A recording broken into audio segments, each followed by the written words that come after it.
I'm standing at the Confederate Memorial Monument in Montgomery, Alabama, on the grounds of the state capitol. Dedicated in 1898, 3 years before the state disenfranchised black voters, it's just one of hundreds of monuments celebrating the Confederacy across the South. African Americans have lived with these haunting symbols of their oppression for over a century, but it's only recently that a national debate has erupted over their existence. It's our town now! We are about to march over to a statue with our torches and sort of make our presence felt in the most peaceful manner possible.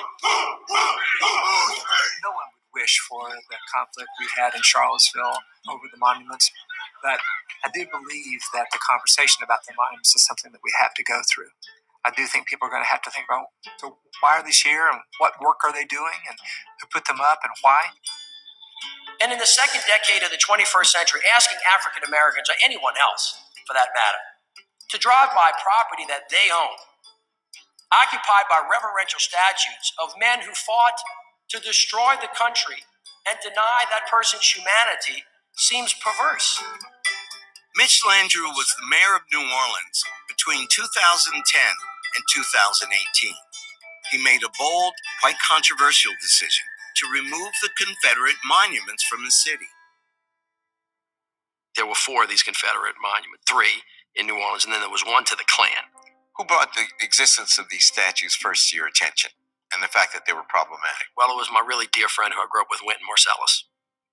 He said, "Do you know that Louis Armstrong left this city because of that statue?" Or he said, because of the attitude that allowed that statue to stand up. I started to do research, like who owns the monuments, who put them up. I learned that they were put up as a political message by the Daughters of the Confederacy. They wanted to tell the story that the lost cause was a noble cause, to preserve the South as it was, which at that time, as you know, had people of color enslaved. So that's when I went back and I said, we need to do this. How difficult was it? It was painful. It was awful. They firebombed the car of the first contractor.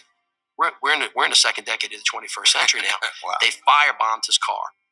And the people that were taking the net, they would put masks on because they would get death threats. Mitch, did the vitriol that you encountered, the depth of the vitriol, surprise you? Yeah, shocked me, actually. It saddened me. And I was sad for our country. Well, how do you reconcile your own Southern identity with history? I mean, slavery is the worst thing that's happened in this country. As a Southerner, I kind of get tired of the rest of the country looking down on us, saying everybody down there is backward and racist and can't read and write. That's not who we are. Mm-hmm. But we have to confront the truth, which is what the Civil War was designed to destroy the country over the cause of slavery. It is not a condemnation. It is a reckoning of how we can get better over time, and we can't do it if we don't recognize that what we did in the past was wrong.